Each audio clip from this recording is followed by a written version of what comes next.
Do you feel bad about your desire to attract money?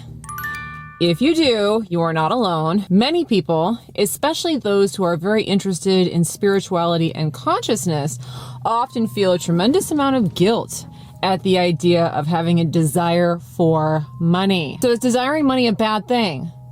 Well, if you've been watching my videos for a while, you know that my answer right now is going to be no. It's not a bad thing. It's actually a good thing.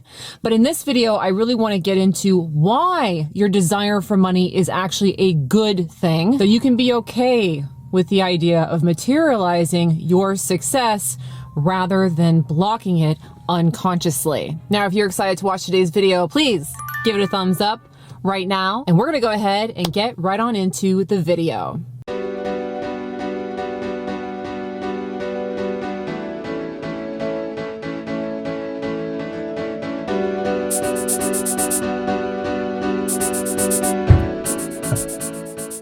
Okay, we're gonna try filming here.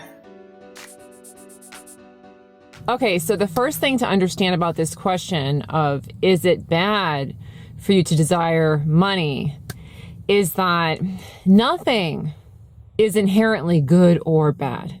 Okay, so everything just is. So money is neither good nor evil. It's just money. Whether or not something is good or bad to you has nothing to do with the thing or the scenario or the person itself, but rather, are you assigning it as good or bad? As a universal principle, everything is fundamentally neutral. It just is. So for example, Reese's peanut butter cups. A lot of people love Reese's peanut butter cups. Maybe you're one of them. I know pretty much everyone I know loves Reese's peanut butter cups. But guess what? I hate them. Which is actually kind of funny because I love chocolate. I love peanut butter. And I even love chocolate and peanut butter in combination. But Reese's peanut butter cups, don't get me started. If you want a more abstract idea, how about ambition? Ambition is like a state. It's an energetic state. Some people are really pro-ambition and it really works for them. Some people think ambition's too much. Some people have a negative experience with ambition. Ambition itself is neither good nor bad. Reese's peanut butter cups are neither good nor bad.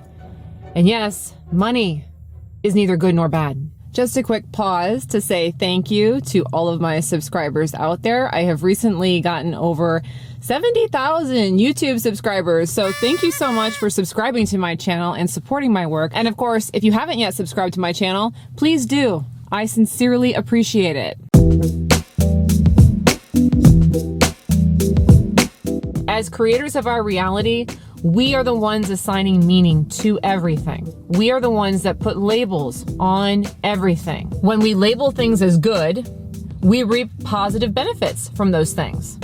However, when we label things as bad, we reap negative benefits. Because good and bad are essentially our vibrational ways of saying, I love this or I hate this. And as I always say, we always want to be moving in the direction of love if we want to feel better. Okay, so there's always kind of two directions to move in. One is the love route, one is the fear route. Well, good is on the side of love, bad is on the side of fear. And that's not to say I'm terrified of Reese's peanut butter cups, okay? But I mean, like, it really bums me out when I'm rifling through my kids' Halloween candy and that's all that's left in the bag. As a quick side note on this good and bad conversation, this is also information that I think is helpful when it comes to friendships and other people. Okay, so it's very common for us to identify people that we're dealing with as either good or bad. And the people that we look at as being good friends, good people, people we admire, people we respect, we will reap tremendous benefits from those relationships.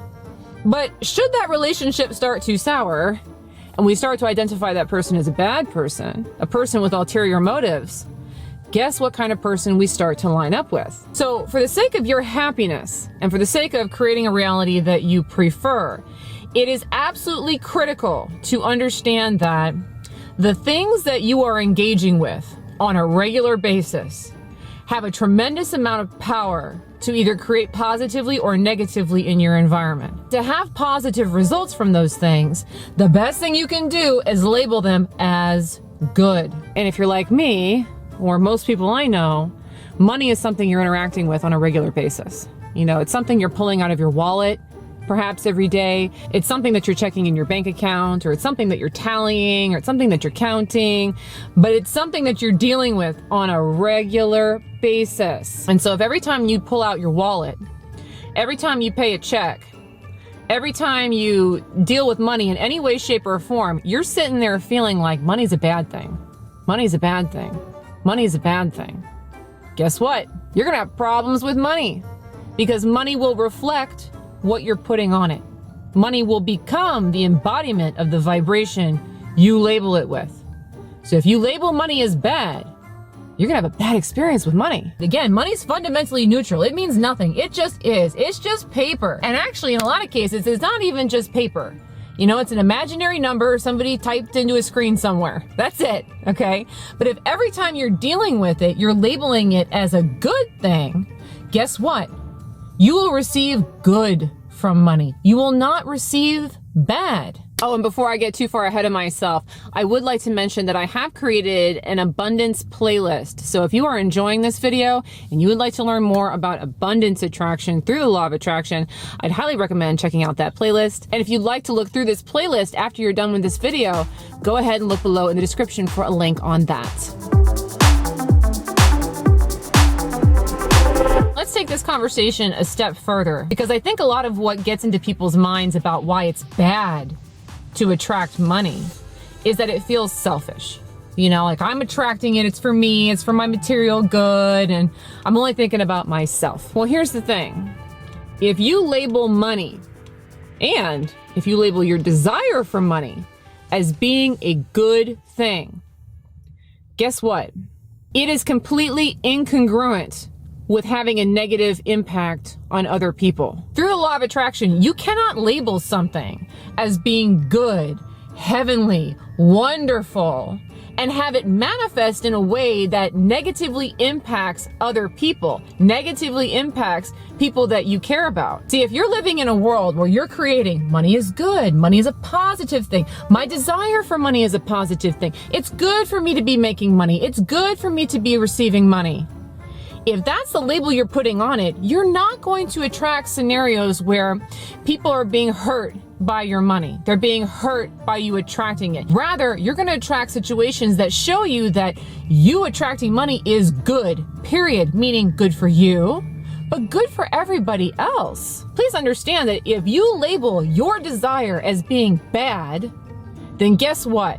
Unless you can completely get rid of that desire that you have is going to have a negative impact on other people. It has to, because through the law of attraction, what you believe, you create. Believing that money or your desire for money is a bad thing actually creates the exact thing that you fear. And if you'd like to learn more about this dynamic of the law of attraction, I would highly recommend taking my law of attraction test so you can see how what you're thinking becomes what you are experiencing. And to take that test now, go ahead and look below in the description for a link. Thanks so much for watching today's video, and have a great day. Bye-bye.